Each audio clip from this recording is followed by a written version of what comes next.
And we're back at it. So getting a little bit of a late start, as you can all tell. It's pretty dark out, but I got preoccupied on my Saturday. So here we are, or here I am, getting ready to do some minor maintenance. Just going to do an oil change on both the car and the truck. Crazy cool enough. I just ordered the oil on the 10th and it got delivered today. So AMSOIL, amazing. And I decided I did cheap out on the truck for a short bit, but I decided to go back to their oil. I'm gonna do all of the cars on it. So the Honda's also gonna get some AMSOIL treatment on its next oil change. But yeah, I am jumping into track prep, as I've mentioned in the previous video. Got the new tires right there, and sorry I forgot to mention them, or at least the brand, but as I had mentioned in previous videos, I decided to go with the Hankook, I'm sorry if you can't even see that, there we go, Hankook RS4s. Like I said in the last video, the tire that was on the car for the 24-hour endurance race, so going to be putting those on the car and going a little bit more in depth, I suppose you could say, on this track prep, because I got to do the oil change on that, and then I'm doing some work on the truck as well, because I've just been a bad owner on the truck, and that rear diff has taken a beating over the past 4 years, and I have not changed the fluid out of there, so I am a little bit scared of what that might look like. But I also haven't driven the truck since about June, I think it was, when I finally finished moving into this house, and so the oil is definitely ready for a change. Could probably go a little bit longer on it, but it's a 6.4, and if anybody is a 6.4 owner, we kind of all know, don't want to take our chances on not performing any maintenance. So I'll get back to y'all probably tomorrow morning, because I'm going to carry through the night, but I'm just going to do the oil changes tonight, and then knock out the rest of the work tomorrow, hopefully the rest of the work tomorrow. And yeah, so until then. All right, everyone, so as promised, it is the next day. Feeling much better, a little bit of sleep, and then got over a little bit of a headache too. But so finished the truck. I actually just checked the oil level on it, so it's good to go. All I got to do is the rear diff on that, and haven't even started, so gotta drain the fluid and all that fun stuff. And unfortunately for me, that one also requires the gasket maker. It doesn't use a paper or a metal gasket, so it puts a little bit more, requires a little bit more time and effort, but we'll get through it. I'll get through it anyway. But on the Subaru, so I just put it down here, and I took off the bumper cover to kind of show what exactly is going to be going on. But so took it off because just want to show you how much of an idiot I used to be, and thankfully I never ran into any issues. However, when I first got the car built back in 2018, I had the oil cooler put on it, and I knew that added a quart of oil, but I don't think I ever actually added a quart of oil to compensate for the additional needs of it. And on top of that, excuse me while I move some clips out of the way, but on top of that, on this last go round at the shop, I also had that guy installed, and this guy also adds an extra quart of oil requirement to the oil level. So from the factory, I believe the oil requirement was 4.2 quarts, and you know, obviously got used to that, and I know it off the top of my head if that's the correct one. Oops. But anyway, so last night I put in 5 quarts, and it was reading a little bit low, and so I added more, and right now, even though it's tilted a little bit, I do have 5.5 quarts in there. And unfortunately too, we'll see if it shows. I can't even find a spot to put this right now. I'm trying to find a spot that'll allow me to show you guys an oil reading of it. But so I unfortunately already started it, so we'll see if this, well, didn't start it, but I primed the oil system, the oil pump. So we'll see if it actually shows a drop in the level right now, which it should, and it does. So I want to see if I can get a good showing of this, and kind of, but not really. So full is right there, and the oil level is reading a little bit below that, and that's because I primed the oil system. So now the oil cooler actually has something in it. So just gonna go show that process really quick because it actually worked this time. But I'll also show you, hopefully it'll show in here, where I never got the issue before, but putting the pedal to the floor, and I'll put it up on the oil pressure gauge, and hopefully it'll show some readings. I know it's LED, so it might be hard to read, but here we go. I guess it doesn't read it, but it's showing 0 right now.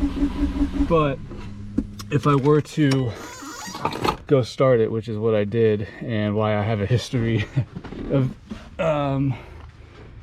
I guess being an idiot, is I always had proper oil pressure readings even when the oil level was low, which is very strange in my opinion. I would figure if it's gonna have a low oil level, it should reflect that on the oil pressure gauge, but it never did. So I literally drove this on the street, went to a couple drag strips with it, and I believe I did one weekend on VIR.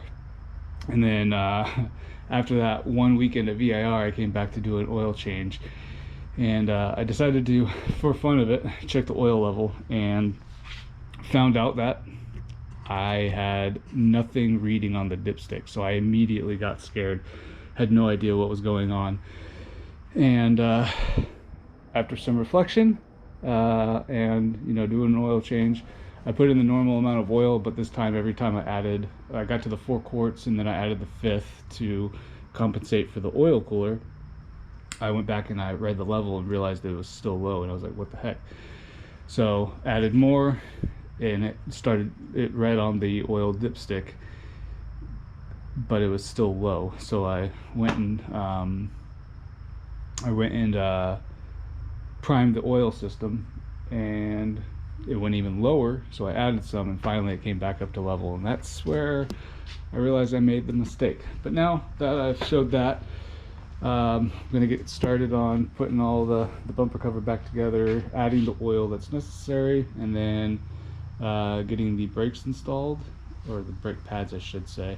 And one thing I think is really cool, just out of my own pure excitement, even though you'll probably be able to tell on camera, but the rotor's tilted. Go figure, because I've got 3 degrees of camber up front. But I don't know, I think it's funny looking at it and seeing it's tilted.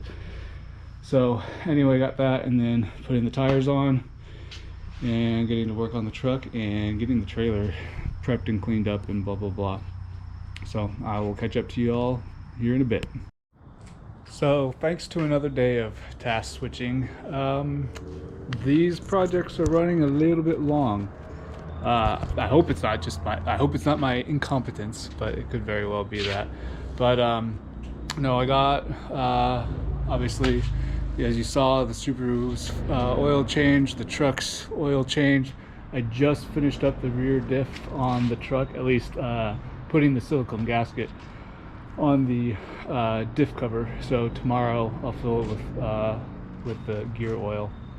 But I got a little bit hung up because I decided to play with the brakes a little bit on the Subaru, and something that I've been running without, which a little bit hazardous, but not all too crazy. I've been running the clips to hold the brake cables in, so you see that that little bracket right there. That's what that's supposed to go into. And for the past, quite a while, I haven't been running those ever since I I believe when I swapped out the brake lines actually for the stainless steel. Took out the rubber ones and put in the stainless steel. I haven't been running the clips there to retain the brakes. Luckily, the front ones, if you can see that, maybe not. Yeah, I'll zoom in closer. But thankfully, the front ones actually have basically a bracket, and then it bolts into the suspension there. So that makes it easier. I don't know why they didn't do that for the rear, but whatever. It's a little cheap piece, but got some adjustments to make. Anyway, yeah, these projects are running a little bit long. I've been procrastinating too. I knew these were coming up, but I waited until the week before the freaking track event to do anything. So hopefully we'll see. Maybe tomorrow I can get everything done except for the trailer. The trailer will be pulling out, and I'll be doing that. I'll give a good, decent entire days after work focusing on that, just to make sure everything's good to go. But for the most part, Subaru I've driven that around several times, and it's perfectly fine. I'm just curious as to how the brakes are going to be, because those are going to be brand new, and the first time they're going to be used is the first session on the track come this coming up Saturday on the 21st, and the truck, it's just good to go. So anyway, I'll see you guys tomorrow when hopefully I finish both the Subaru and the truck. So until then.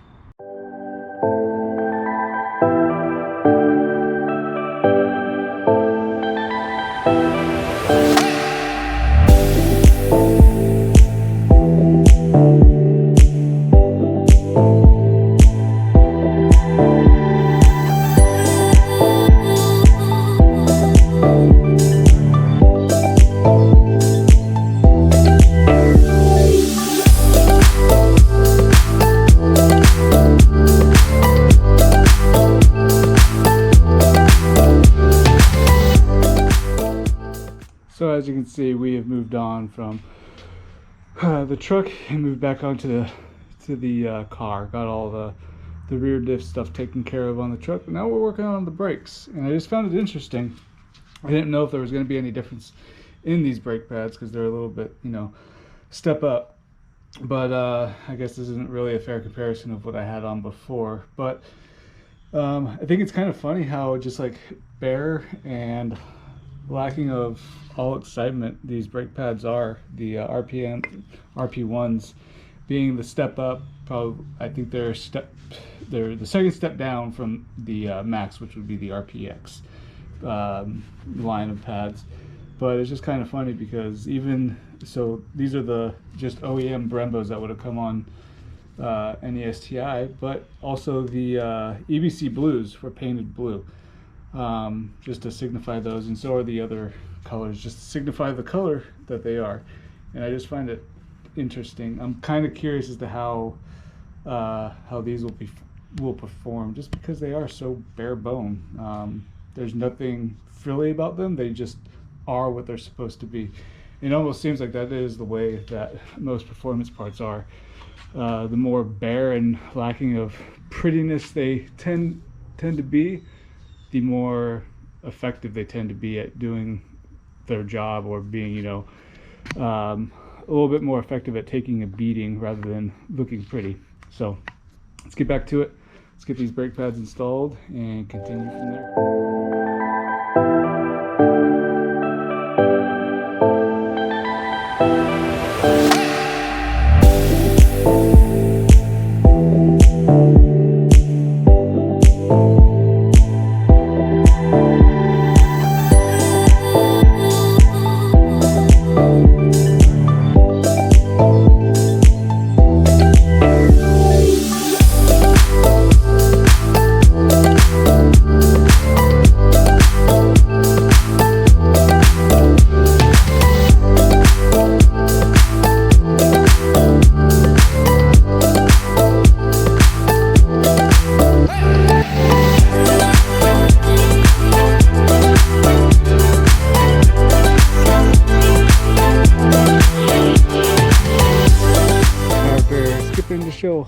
lot of work, so I don't bore you all. The car is ready. The last thing I have to do is actually torque down the wheels, but I have plenty of time to do that, obviously, before I pack it into the trailer.